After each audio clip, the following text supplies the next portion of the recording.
YouTube ಸ್ನೇಹಿತರೆ ನಮಸ್ಕಾರ. ನೀವೀಗ ನೋಡ್ತಾ ಇದ್ದೀರಾ ಬಲಮುರಿಯ ಬಲದಂಡೆಯಲ್ಲಿರ್ತಕ್ಕಂಥ ಅಗಸ್ತ್ಯೇಶ್ವರ ದೇವಸ್ಥಾನದ ಆವರಣ.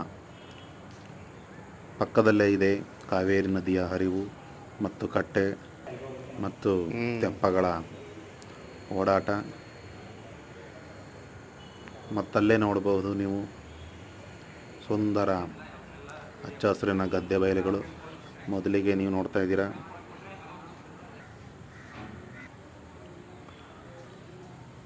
ಅಗಸ್ತ್ಯೇಶ್ವರ ದೇವಸ್ಥಾನದ ಪಕ್ಕದಲ್ಲಿರ್ತಕ್ಕಂಥ ಪ್ರಸನ್ನಾಂಬಿಕಾ ದೇವಿಯ ದರ್ಶನ.